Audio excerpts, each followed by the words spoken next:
Bonjour, alors aujourd'hui je vous retrouve depuis Bali, toujours, une petite ville qui s'appelle Uluwatu, dans un espace coworking qui s'appelle The Space, qui est très sympa comme vous pouvez le voir derrière moi, donc il risque d'y avoir du passage aujourd'hui.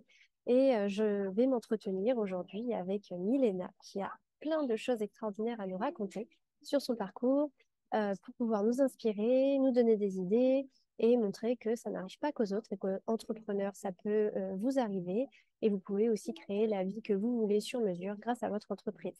C'est ça tout l'objet du mouvement Kiffpreneur que je suis en train de mettre en place à travers mon livre, à travers ma formation, à travers mes coachings, etc. Voilà, l'idée, c'est vraiment de venir interviewer des gens, des digital nomades ou des personnes qui sont expatriées à l'étranger, qui, grâce à leur entreprise, vivent la vie qu'ils souhaitent. Leur business est au service de leur vie et complètement aligné avec leur personnalité. Donc aujourd'hui, on va accueillir Milena. Hello. Hello! Bon, bah Milena, bienvenue dans ce Zoom, dans cette interview vidéo. Alors malheureusement, on ne peut pas se rencontrer en personne parce que tu bouges beaucoup et tu vas nous raconter tout ça. Donc je te laisse prendre le temps de te présenter déjà brièvement qui tu es, qu'est-ce que tu fais. Ok.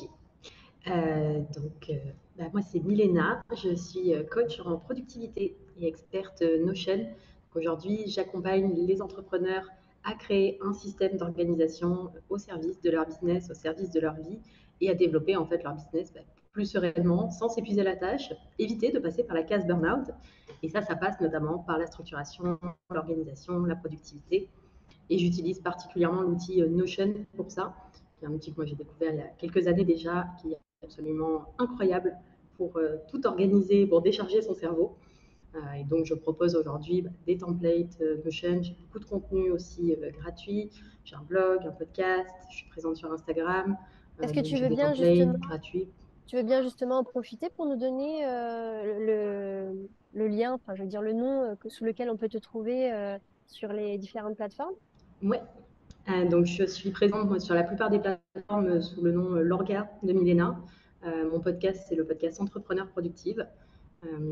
Et après, du coup, effectivement, je propose des templates Notion, j'ai une formation complète sur l'outil et tout un programme d'accompagnement aussi, Entrepreneur Productive.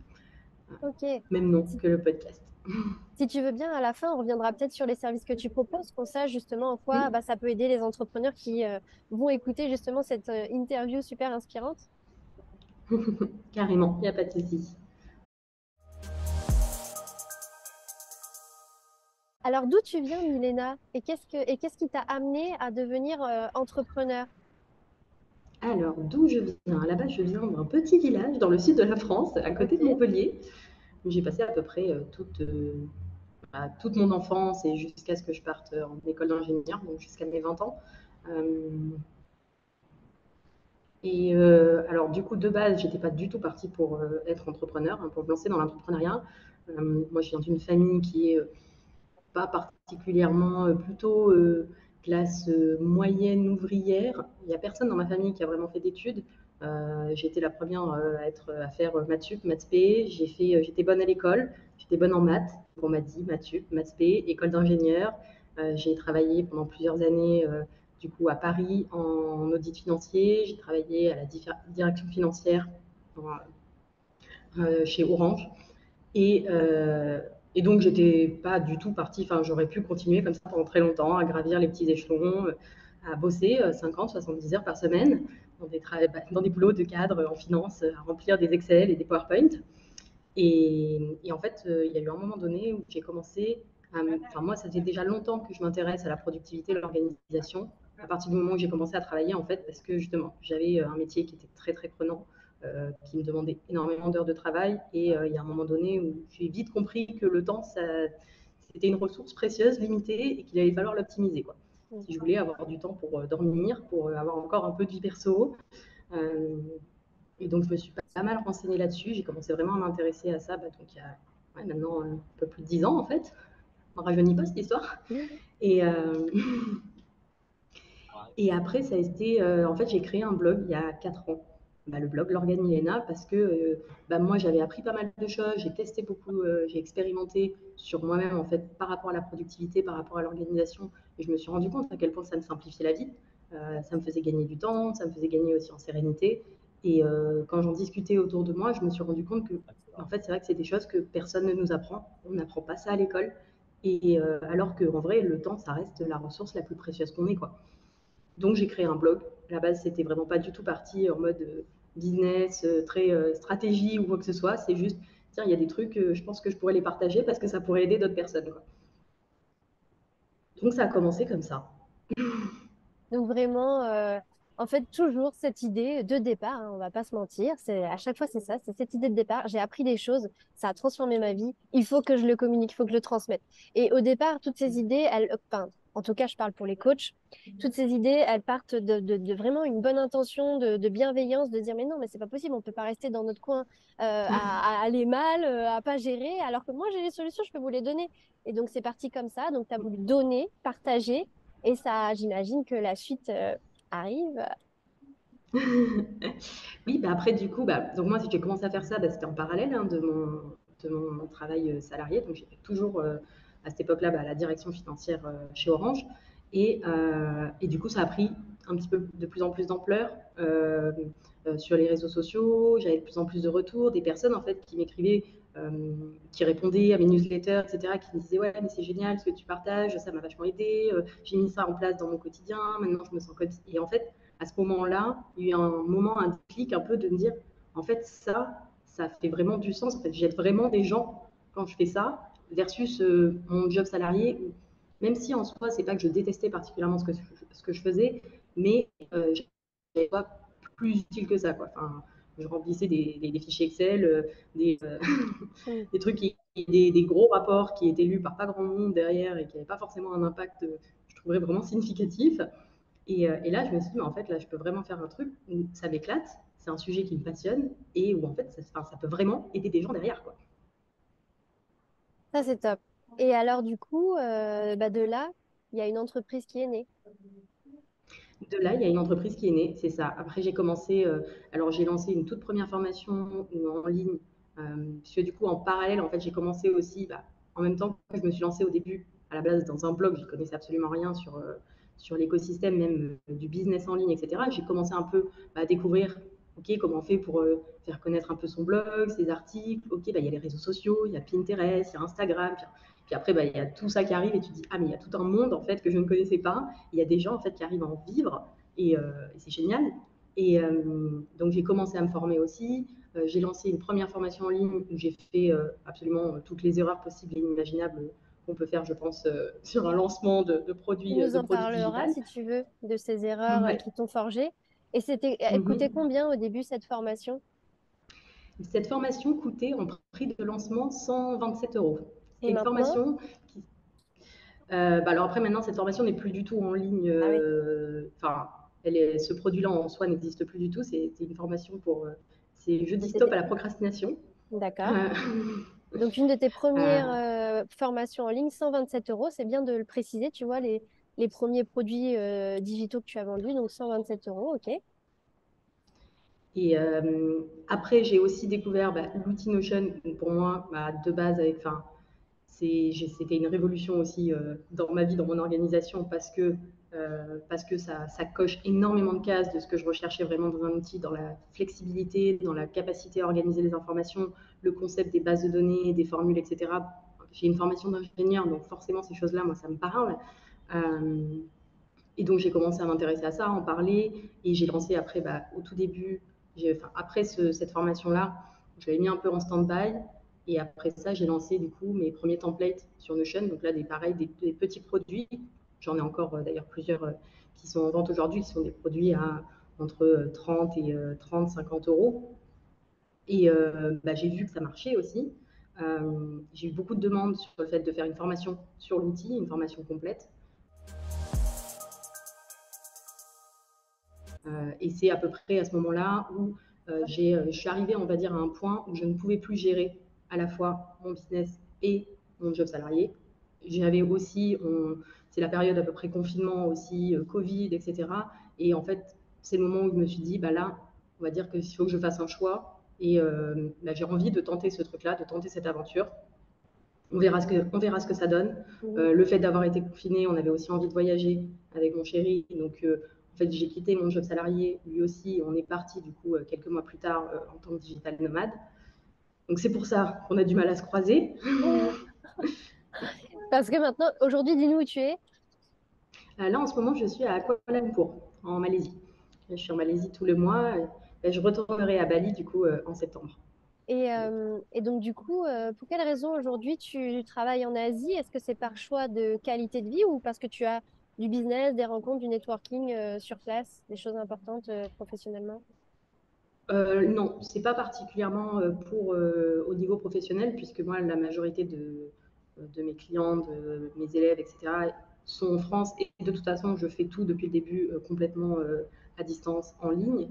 Après, c'est vrai que l'Asie, il y a une qualité de vie, un coût de la vie quand même qui est pas du tout le même qu'en France, en Europe.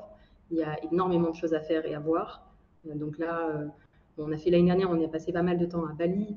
On a fait la Thaïlande. Là, cette année, on est retourné en Thaïlande, on a fait le Cambodge, le Vietnam, on est en Malaisie. C'est vrai que ça permet en fait de voir énormément de choses tout en travaillant en même temps. On reste quand même généralement un minima au moins un mois par pays. On essaie de pas trop bouger non plus parce que là, faut arriver à équilibrer le travail, le boulot et la Ouais. découverte et visite. Et Mais justement, c'est vrai que c'est quand même chouette. à ce sujet, justement, est-ce que tu veux bien nous donner une indication sur, bah voilà, sur un mois que tu passes dans un pays, combien de temps tu passes à travailler, combien de temps tu as de libre en fait, que ce soit sur une journée, sur une semaine ou sur un mois, dis-nous les ratios qui sont le plus faciles pour toi. Alors c'est difficile, je pense, parce que ça dépend vraiment des destinations et ça va dépendre aussi beaucoup, moi, de même au niveau professionnel, au niveau de mon business, de qu'est-ce qu'il y a, on va dire, au programme. Il y a Ouais. forcément des périodes qui sont un peu plus chargées que d'autres. Il y a aussi des endroits, en fait, où on a plus envie de voir des choses que Mm. d'autres. Là, typiquement, ça fait 2 semaines, tu vois, qu'on est sur Kuala Lumpur. On a pris quelques jours pour se balader, visiter.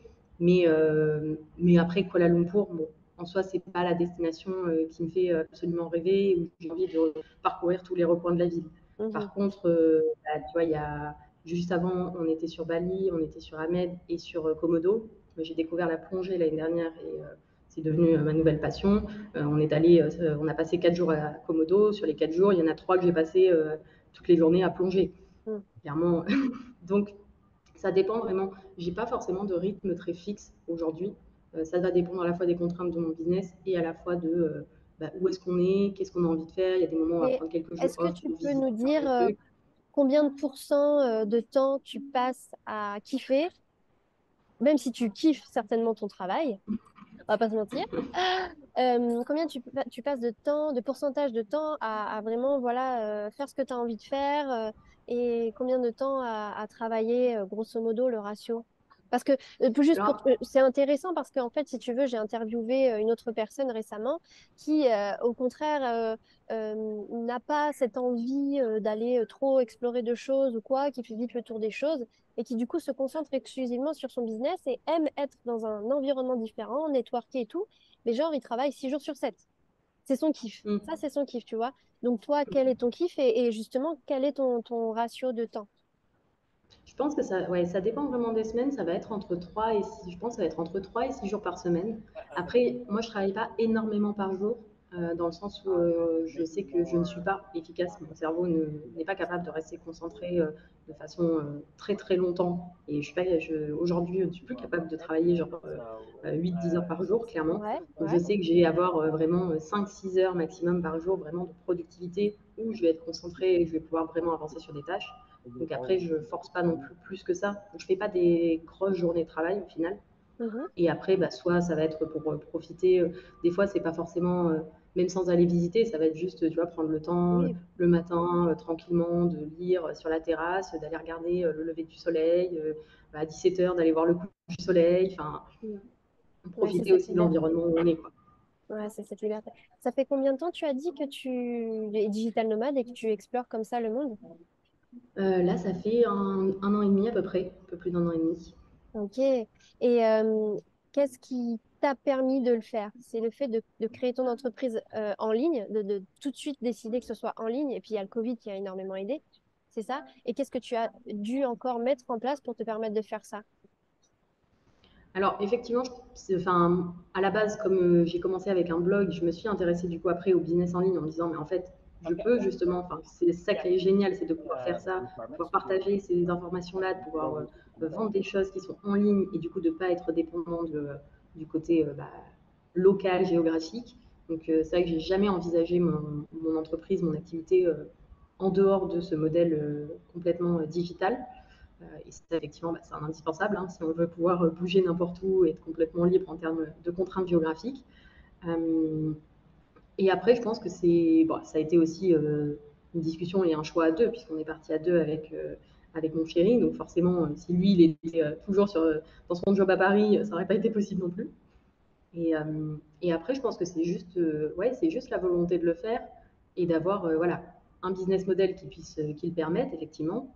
Parce que voilà, pour en avoir discuté avec pas mal de personnes, des fois pour rencontres, alors, des digital nomades, mais aussi des personnes qui sont juste là en vacances, effectivement, voilà, quand tu es dentiste, c'est compliqué d'être digital nomade, quoi. Ça va être plus compliqué de poser, de faire un détartrage par Zoom, mais mais après, je pense que c'est vraiment une histoire de volonté aussi et de être capable de dire j'y vais, quoi. J'y vais, je le tente. Donc, je lâche tout Ouais. aussi, d'accepter aussi d'être loin.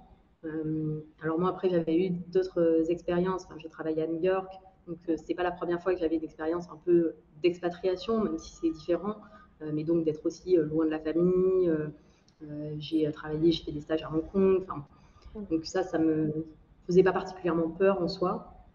Mais c'est sûr que c'est quand même quelque chose à accepter et suivant les personnes, c'est pas forcément compatible aussi avec leurs contraintes et leurs envies au niveau familial. Ça, c'est clair. Est-ce que tu veux bien nous en dire plus justement sur ce business model? Parce que tu dis que donc tu fais du coaching organisation. Mais est-ce qu'aujourd'hui, tu fais toujours ce coaching face-to-face ou en groupe ou tu as uniquement des formations et puis tu fais un peu de conseils, tu donnes du contenu gratuit sur tes plateformes et puis derrière, les gens, ça leur donne envie d'acheter. Comment ça fonctionne? Qu'est-ce que tu vends concrètement qui te permet justement de te dégager du temps quand tu veux et tu sais que tu as du travail à faire, mais que tu peux le caler un peu comme tu veux. Parce Alors que, excuse-moi, aujourd'hui, mais j'ai n'oublions pas quand même que bouger dans le monde, c'est cool, mais qu'on a des décalages horaires aussi à gérer et qu'on ne peut pas travailler oui, comme on veut. Donc, vas-y, je t'en prie. oui. Alors aujourd'hui, moi justement, je propose différents produits avec différents niveaux de produits, niveau d'autonomie et gamme de tarifs aussi. C'est-à-dire que j'ai les templates Notion qui sont vraiment des templates prêts à l'emploi sur des sujets bien spécifiques. Donc là, on est sur des produits, tu vois, ce que je te disais avant, vers aux alentours de 30, 50 euros. J'ai ma formation Notion de A à Z, qui est une formation en vidéo, en ligne, en autonomie. Alors après, ça ne m'empêche pas d'avoir il y a une communauté sur Discord que j'anime. Je fais des lives mensuels aussi au sein de la formation.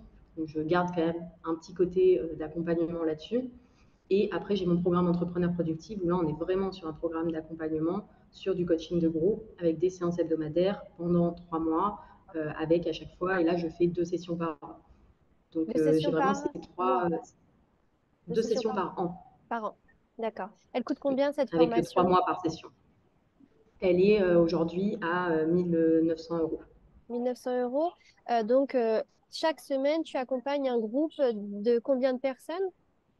Alors généralement, là sur les dernières promotions, je sépare en fait la promo en deux groupes parce que je veux garder en fait des groupes Ouais, de maximum 12 ouais. 15 personnes.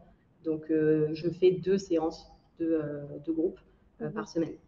Et avec le décalage horaire, l'Asie, c'est vrai que pour moi, c'est assez pratique parce que je suis quelqu'un justement plutôt du matin. Mm. Donc, je préfère le matin pouvoir me concentrer, pouvoir avancer vraiment en mode focus dans mon coin sur des tâches pendant que la France dort. Et du coup, en fait, l'après-midi, plutôt réservé sur des calls, des appels, des lives de coaching, des lives avec ma formation, etc.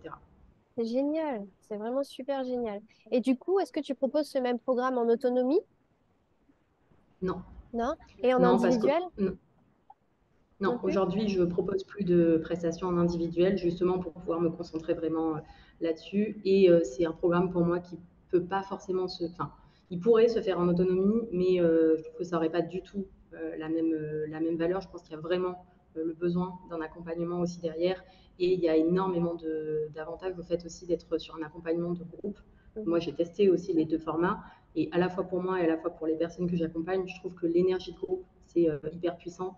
Ça permet justement voilà, de bénéficier aussi de l'intelligence collective, de l'expérience des autres personnes qui participent, et pas juste dans un modèle de je transmets mes connaissances et mon expertise, mais vraiment voilà, s'aider aussi et créer aussi un réseau entrepreneurial.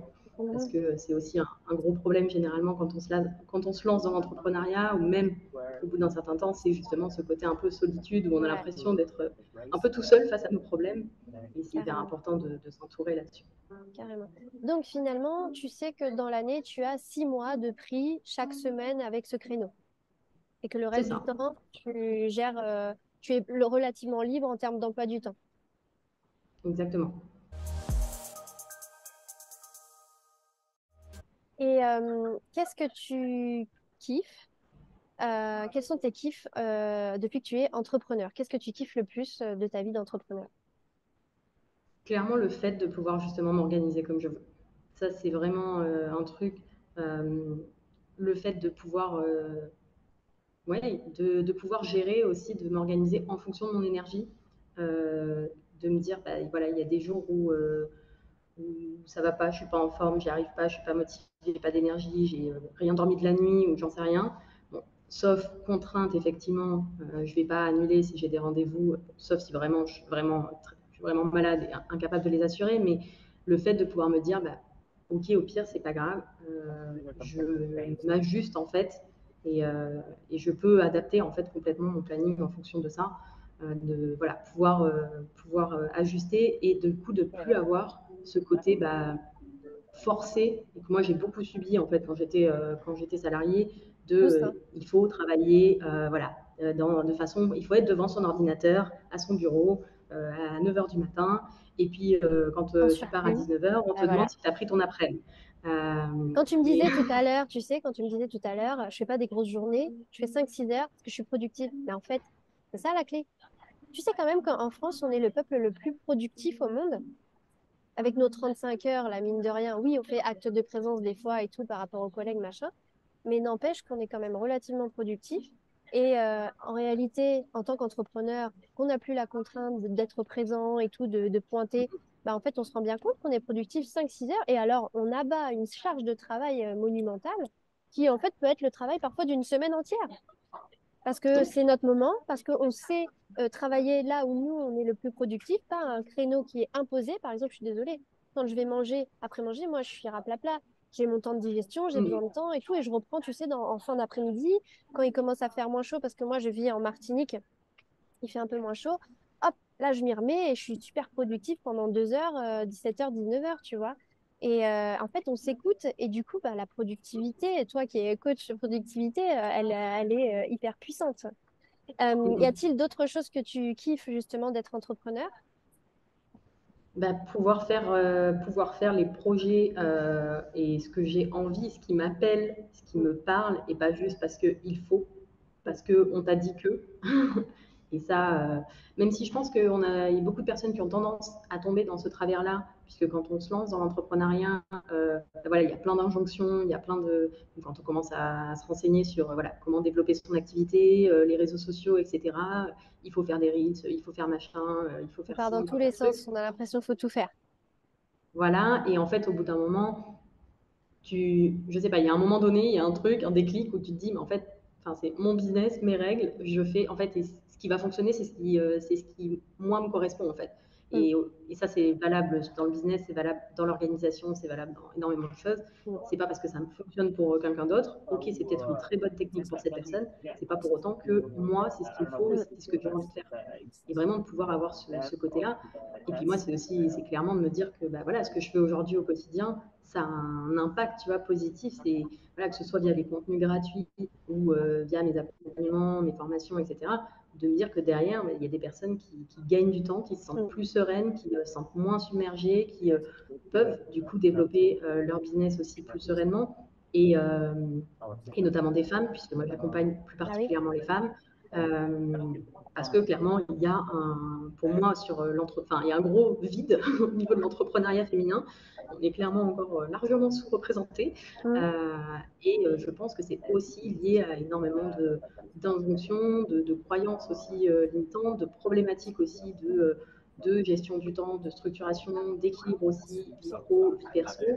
Et que le but, c'est vraiment, et que j'ai envie de montrer aussi que c'est possible, et c'est là-dessus que j'aide mes clientes et mes élèves, c'est possible en fait de créer un business où t'as pas forcément besoin de sacrifier non plus ta vie perso, t'as pas forcément besoin de sacrifier ta vie de famille ou de t'épuiser, ou voilà.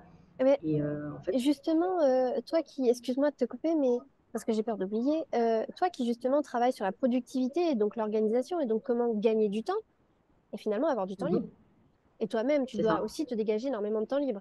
Moi, je viens de passer 2 années à construire ma troisième année de business de rêve pour vraiment avoir le temps libre que je veux, travailler quand je veux, le nombre d'heures que je veux, sans avoir peur de quoi que ce soit. Est-ce qu'il t'arrive, ou il arrive à tes clientes, de culpabiliser? Parce que c'est la réflexion que je me faisais aujourd'hui. J'étais là en mode, mais ça fait quand même un mois que je suis là, je suis quand même pas beaucoup bossé, j'ai fait un interview par-ci, un interview par-là, j'ai géré 2, 3 mails. C'est vrai que j'ai une équipe maintenant en place, si tu veux, j'ai des gens sur lesquels je peux vraiment me reposer, un système en ligne digitalisé qui m'aide énormément et qui me permet justement, bah, en fait, tu vois, je veux dire, je pourrais toujours continuer à développer des choses et toujours tout améliorer. Mais il m'est arrivé justement d'avoir à l'idée de il y a un problème là, en fait, je travaille pas assez. Tu vois, je travaille presque pas. Est-ce qu'il t'arrive d'avoir ces réflexions-là? Alors, il m'arrive d'avoir cette réflexion-là, et puis c'est quelque chose en fait que je cherche vraiment à déconstruire. C'est parce que, et ça c'est clairement, on a été tous et toutes éduqués avec cette injonction de il faut travailler dur pour réussir. Et je pense que c'est quelque chose qui a vraiment, qui est très très ancré dans la société et en nous. Et donc du coup, en fait, si ça fonctionne, si ton business il marche et que tu n'es pas en train de travailler dur, il y a un truc, tu vois, il y a une dissonance cognitive dans ton cerveau qui te dit mais il y a un problème. Qu'est-ce que genre c'est de l'arnaque, c'est pas normal, tu vois. Et alors qu'en réalité, ça c'est juste une croyance en fait qui est ok, qui est très très répandue, mais qui a pas de raison d'être, quoi. C'est vraiment une croyance qui est ancrée et qu'il faut déconstruire. Parce qu'il n'y a pas de raison, on n'est pas forcément obligé de souffrir, on n'est pas forcément obligé de travailler Tellement dur d'accord. pour réussir. Et qu'est-ce que ça veut dire travailler dur et qu'est-ce que ça veut dire réussir d'ailleurs. Mm. Mm. Mais, Non, mais mais c'est vrai. oui, il y a énormément de culpabilité, il y a énormément de culpabilité associée dans les deux sens. Moi, je le vois chez les personnes que j'accompagne, c'est-à-dire que d'un côté, il y a la culpabilité de quand je ne travaille pas, c'est ah bah je devrais quand même travailler, j'en fais pas assez, etc., etc. Et par contre, quand je travaille, et que je travaille beaucoup, c'est la culpabilité du coup de ne pas passer assez de temps avec ses proches, de ne pas prendre assez de temps pour soi. Et donc en fait, on est toujours dans un cercle vicieux. Dans tous les cas, quoi qu'on fasse, ça va pas. Mm. Ouais, c'est clair. On n'est jamais satisfait. Et alors, du C'est coup, ça. en tant qu'entrepreneur, quels sont, selon toi, comment tu le vis, quels sont les inconvénients, au contraire, les bad sides? Alors pour moi, il y a déjà clairement le manque de stabilité financière. C'est évident. Enfin voilà, il y a un côté. Alors du coup, il y a un peu le côté sky is the limit. Il n'y a pas forcément de limite, on va dire, de plafond, etc. Euh, et il n'y a pas de limite basse non plus. Il n'y a pas un salaire minimum versé aux entrepreneurs. Bon après, tu peux avoir des aides, tu peux avoir des personnes qui se lancent et qui ont les aides pour l'emploi pendant un certain temps, il y a des aides à la création d'entreprise, etc. Mais c'est sûr que par définition, l'entrepreneuriat, c'est t'as pas une fiche de paye tous les mois avec un salaire qui tombe. En tout cas, ou alors c'est quelque chose que tu vas toi-même mettre en place dans ton entreprise, mais ça peut prendre un petit peu de temps. Et voilà, il y a ce côté fluctuation qui est pas toujours évident à gérer, surtout quand on a passé des années en étant salarié et qu'on a été habitué à recevoir son salaire à la fin du mois. Il y a forcément ce stress quand même, parce que bon, aujourd'hui, on n'a pas d'amour et d'eau fraîche. Donc, c'est un stress financier qui touche quand même beaucoup de monde, notamment au début, notamment quand tu démarres, que tu as un peu de mal à vivre de ton activité, ou que tu ne sais pas forcément avoir des revenus récurrents. C'est clairement un stress par rapport à ça, je pense. Ce côté justement pas de limite aussi, et ça je pense que, alors c'est pas tant un inconvénient, mais cette liberté en fait qu'on a, enfin à la fois c'est un avantage et à la fois ça peut vite devenir un inconvénient qu'on se met à soi-même, c'est-à-dire qu'il n'y aura personne pour te poser des limites si tu ne te les poses pas toi-même. Ouais. Il n'y a aucun client qui va pas te dire ah bah non, je t'appelle pas parce qu'il est 18h. Ou je t'envoie pas de mail parce que c'est samedi. Ou voilà.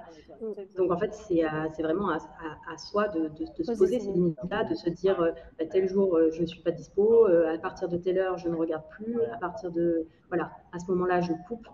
Et il faut se l'imposer parce qu'en fait, effectivement, il n'y a pas de limite dans ce qu'on peut faire dans son business. Il n'y a pas un moment donné où on va se dire ah bah c'est bon, j'ai tout fini, terminé, il n'y a plus rien à faire. Comme tu disais, il y a toujours des choses à améliorer. Donc, sur la création de contenu, toutes les personnes qui font de la création de contenu, tu peux toujours faire plus de contenu. Tu peux toujours faire un post en plus, une story en plus, un podcast en plus. Donc, en fait, il n'y a pas de limite, sauf celle que tu vas te mettre toi. Exactement.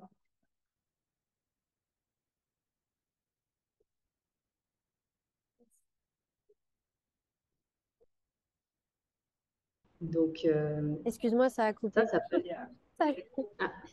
Donc, c'est pas grave, j'ai suivi, c'est ma connexion qui est pas très bonne.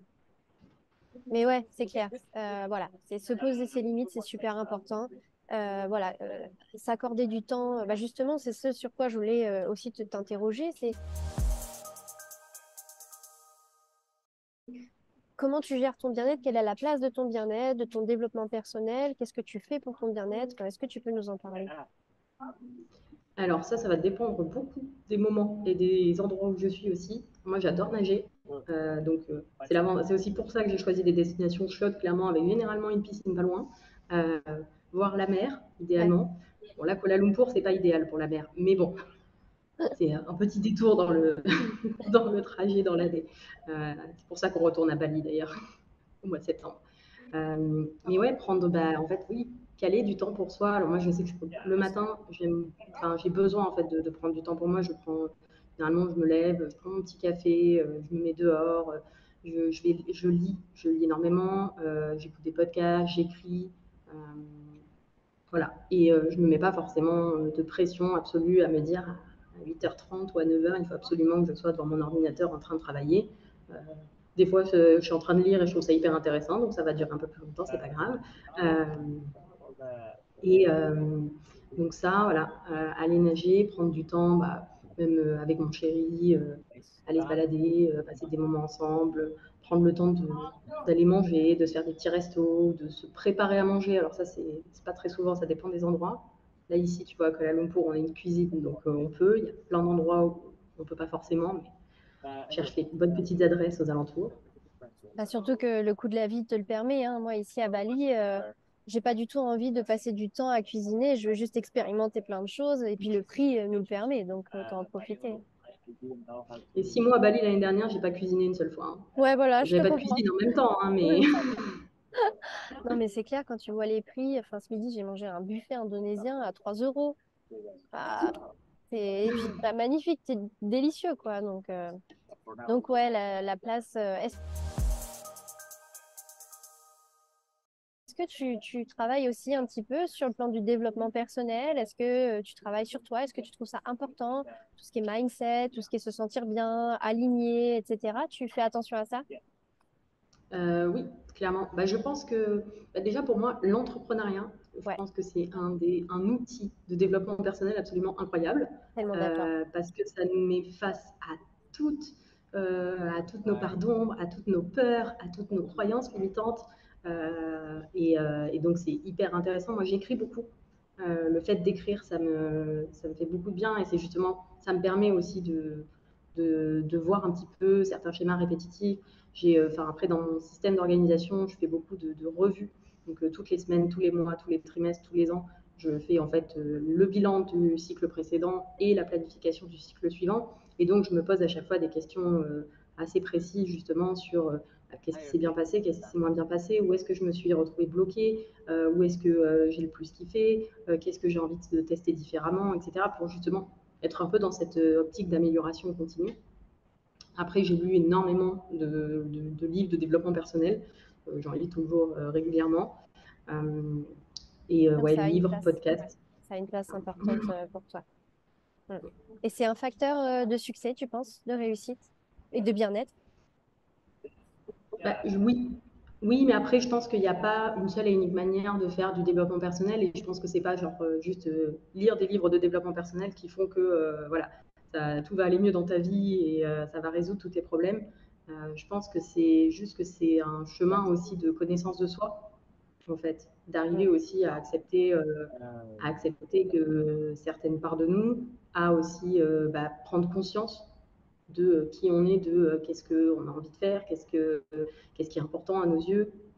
Et c'est sûr que je pense que c'est aussi c'est clairement un facteur de réussite dans le sens où une entreprise, en fait, ok, le but d'une société, d'une entreprise, c'est d'être rentable et c'est d'en vivre, c'est une chose, mais si tu n'as pas un truc un peu plus grand, un pourquoi, une vision, quelque chose que tu as envie des messages que tu as envie de faire passer qui sont assez forts, je ne sais pas à quel point juste l'optique de rentabilité te permet de t'épanouir vraiment dans ce que tu fais. Alors justement, Et quel est ton pourquoi? bon, pourquoi Quel est ton sortir pourquoi, ton du objectif? L'objectif, c'est sortir du travailler plus, il faut travailler dur pour réussir et passer sur il faut travailler intelligemment pour réussir. Et, euh, et notamment arriver à faire évoluer les mentalités là-dessus, au niveau de la société, au niveau des entreprises. Et en fait, pour moi, ça passe aussi par les entrepreneurs. Parce que, en fait, c'est-à-dire que on ne fera pas changer les mentalités en fait, en commençant par des personnes salariées qui n'ont pas la main en fait, sur leur planning, sur leur organisation, etc. Et en fait, je pense plus il y aura d'entrepreneurs et de dirigeantes qui auront conscience en fait de l'importance aussi du repos, de l'importance de s'écouter, de prendre en compte son énergie et qui voient en fait les bénéfices pour elles. Et plus en fait c'est quelque chose qu'elles pourront transmettre aussi autour d'elles, dans leurs équipes, au sein de leur famille, à leurs enfants, Carrément. et, euh, et avoir effectivement plus de femmes aussi à la tête des entreprises qui ne sont pas justement bloquées par cet équilibre pro-perso et ce problème et ouais, cette gestion du temps et toutes ces croyances qui font qu'elles ont tendance un peu parfois à se tirer une balle dans le pied et à se saboter. Est-ce que tu dirais qu'aujourd'hui, tu as la vie dont tu rêvais? Ou est-ce qu'il y a encore un autre niveau de vie de rêve auquel tu aspires? Là, aujourd'hui, je dirais que j'ai la vie dont je rêve.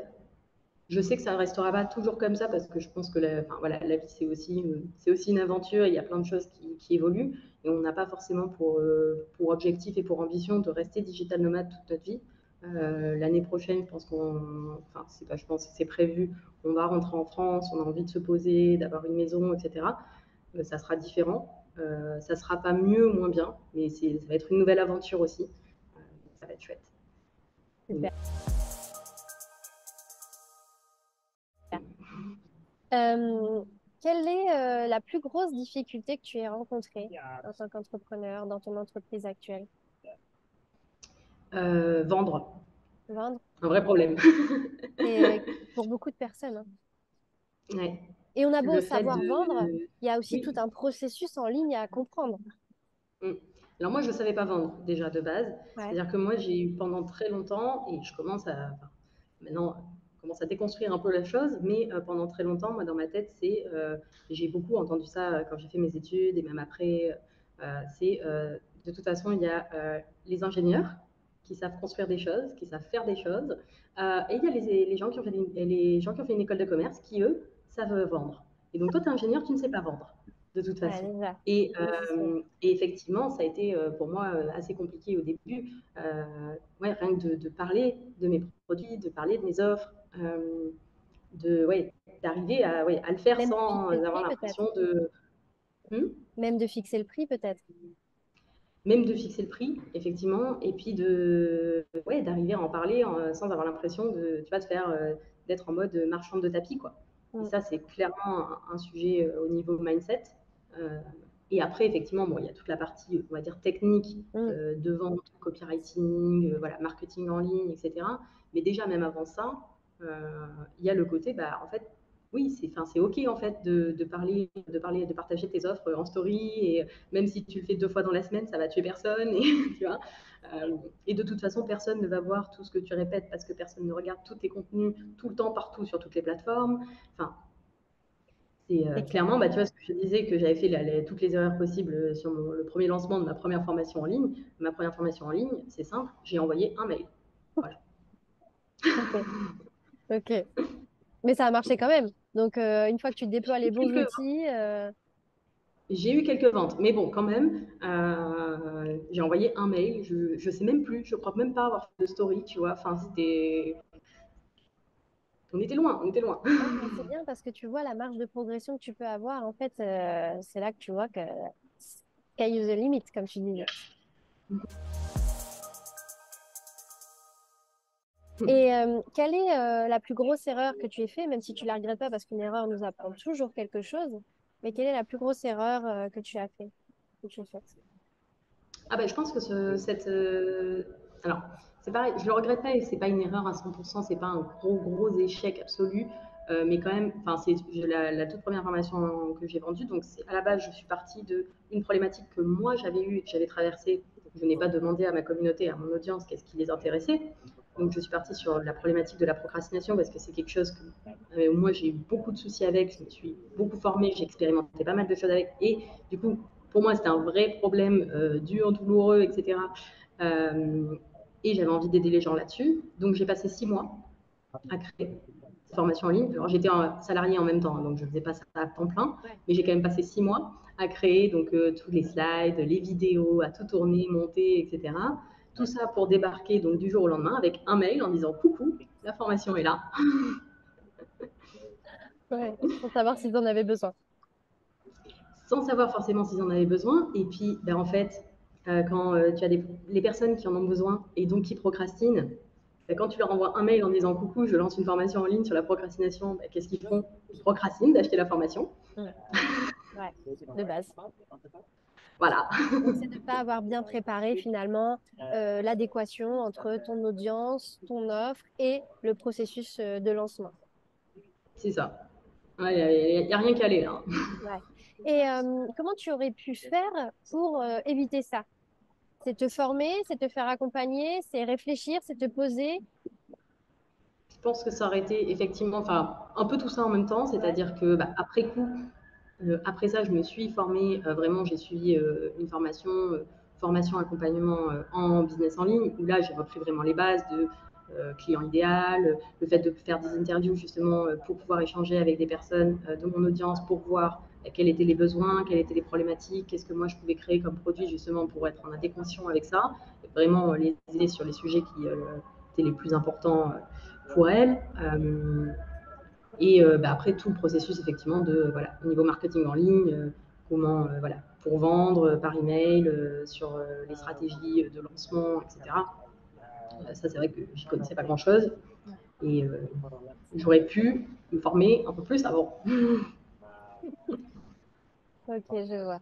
Je vois. C'est un peu toujours la même chose. C'est pour ça qu'aussi, tu sais, on parlait tout à l'heure de sécurité financière. Moi, je pense que pour gagner beaucoup de temps, euh, c'est vrai que c'est beaucoup plus facile quand on peut avoir un petit matelas financier. Parce que quand on n'est pas le couteau sous la gorge, du coup, on peut investir dans notre entreprise par l'apprentissage, par le temps qu'on y passe, par les clients qu'on accepte à bas prix pour justement se forger, se former, améliorer, etc. Et du coup, l'expansion est beaucoup plus rapide. Déjà, rien que pour ça. Au-delà de ça, avoir une petite enveloppe pour se former, pour se faire accompagner, bien sûr, par les bonnes personnes. Il faut vraiment bien les sélectionner, bien s'assurer que ce soit les bonnes personnes, les preuves sociales, etc. Mais avoir un petit budget pour se faire accompagner, se former à minima au début, pour nous donner les clés et pas en faire qu'à sa tête et se dire que nous, on va révolutionner le monde de l'entrepreneuriat parce qu'on va faire à notre sauce, etc. Non, en fait, il y a aussi un process quand on nous rabâche personal branding, client idéal, etc. Bah, c'est pas pour faire du foin, Pour quoi. rien. C'est vraiment très important, même si tout peut évoluer et même si on a un client idéal et qu'il y a d'autres clients autour qui vont rayonner.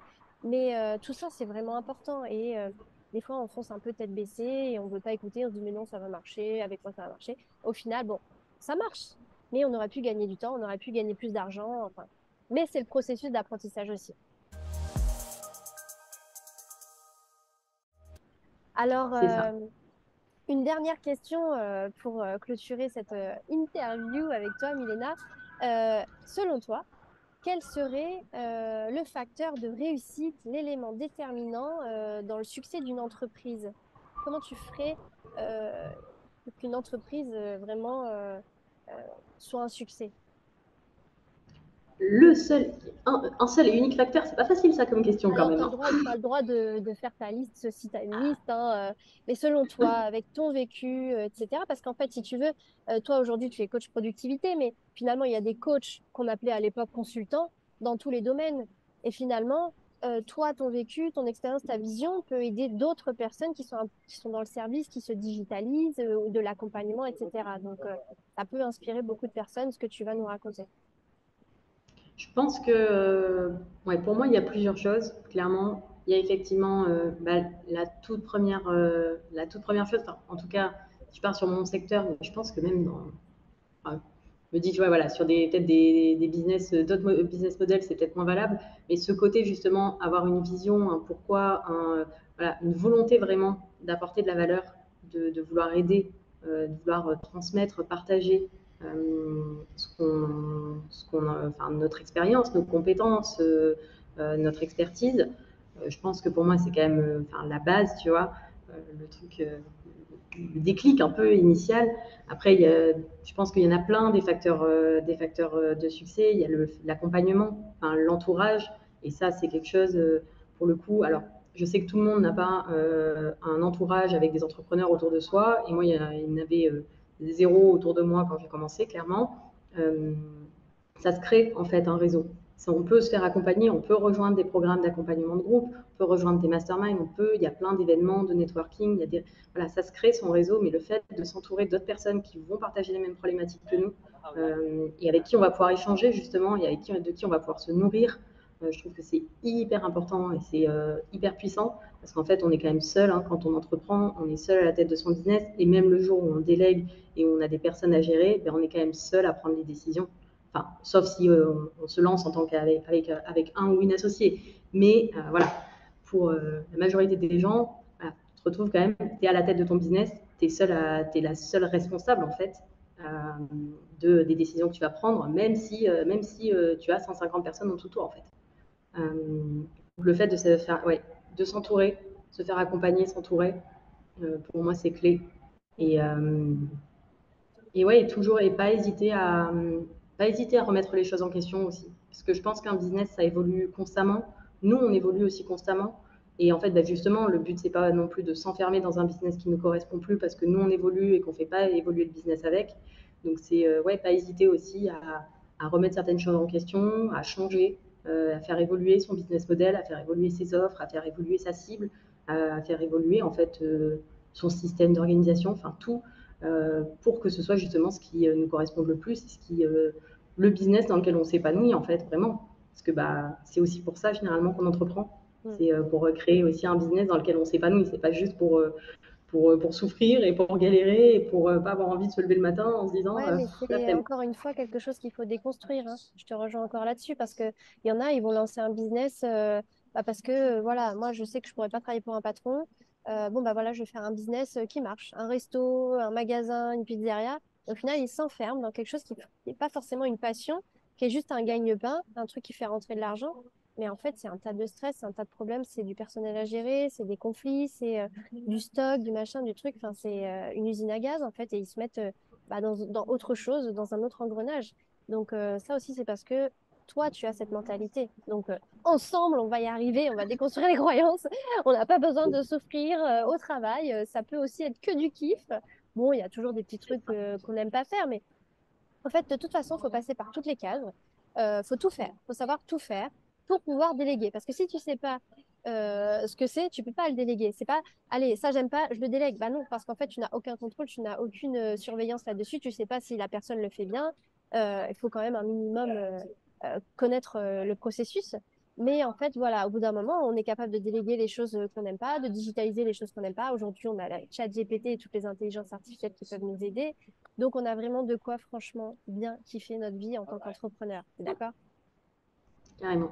Et du coup, ouais, et ça me fait penser, ouais, un Ouais. point aussi qui est essentiel en fait dans l'histoire et qui rejoint ça, c'est que c'est aussi se connaître en fait. Et ça, je pense que l'entrepreneuriat aide aussi, est un chemin de connaissance de soi et de développement personnel. Mais en fait, pour justement créer un business dans lequel bah, on s'éclate et on s'épanouit pleinement, bah, en fait, il faut aussi savoir. qui on est, qu'est-ce qu'on aime, qu'est-ce qu'on n'aime pas, c'est quoi notre zone de génie, c'est quoi là où on est vraiment, où on s'éclate et où, voilà, c'est quoi notre zone de souffrance, les trucs qui nous prennent un max d'énergie et qui nous fatiguent rien que d'y penser 2 secondes. Voilà, et qu'est-ce qu'on a envie de porter comme message. Enfin, tout ça, c'est vraiment voilà, la connaissance de soi aussi, je pense, est Ouais. clé, même si c'est pas quelque chose, c'est pareil, c'est un chemin d'une vie de toute façon, c'est pas quelque chose, tu te réveilles un matin en disant c'est bon, je me connais, ou tu fais 3 exercices de dev perso et c'est fini, enfin, voilà. Bon, bien sûr, il y a quand même des exercices, justement, j'allais rebondir là-dessus. Justement, moi, ça fait partie du processus dans mon livre et dans ma formation que je mets en place pour justement prendre ce temps, parce qu'on ne prend pas le temps, on fonce tête baissée, c'est se poser, prendre un moment pour se dire, bon, ok, moi, je suis qui en fait? J'aime faire quoi? Je suis capable de quoi? Dans quoi je suis douée? C'est quoi mes compétences? Ça, c'est un peu l'ikigai. Revenir un petit peu aussi sur tout ce qui est numérologie, design humain, qui sont des disciplines un petit peu pas trop cartésiennes, mais qui finalement apportent aussi leur petite graine à l'édifice, là. Donc ça, c'est assez intéressant aussi d'apprendre à se connaître par ces outils complètement extérieurs, et puis totalement se poser avec soi-même et se dire, bah, moi, qu'est-ce que j'aime pas, de quoi je rêve, comment elle serait ma vie idéale, parce qu'en fait, on avance, on avance, on avance, on se dit quoi? Bah, faut que j'ai une entreprise, faut que je gagne tant, je veux ça comme salaire, mais pourquoi faire en fait? Il va faire quoi l'argent? On ne sait pas. C'est juste une case cochée. Je veux une maison, je veux un chien, un bébé, un mari, enfin tu vois, c'est voilà, les cases elles sont cochées. Et puis après, il y a quoi en fait? Ben, il n'y a rien, c'est vide. Une coquille vide de quelqu'un qui en fait a fait les choses machinalement, s'est pas posé la question à un moment donné de se dire est-ce que finalement c'est vraiment ça que je veux? Et dans le processus entrepreneurial aussi, kiff preneur donc, que j'ai mis en place, c'est vraiment prendre un moment pour soi, pour se dire, mais moi, je suis qui? J'aime faire quoi?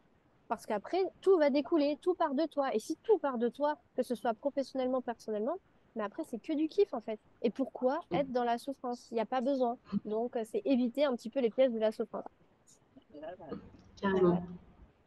Bon, bah écoute, ma petite Milena, je te remercie beaucoup pour ce moment. On va prendre un petit temps toutes les deux pour échanger. On va terminer cette interview. Est-ce que tu as quelque chose à rajouter? Redonne-nous un petit peu, bah, si tu veux nous donner une petite phrase de conclusion et puis aussi tes contacts pour qu'on puisse te suivre et pourquoi pas faire appel à tes formations. Je te laisse terminer et clôturer cet entretien. Ouais. Alors, une petite phrase de fin. Euh, alors moi, je suis une grande fan de Disney. J'en mets beaucoup dans mes contenus, dans mes offres, dans mes emails. Voilà. Si vous vous retrouvez sur les réseaux ou par-ci par-là, j'aime bien les petites références Disney. Donc, si je dois choisir une phrase de fin, ça sera une phrase de Monsieur Walt qui sera si vous pouvez le rêver, vous pouvez le faire.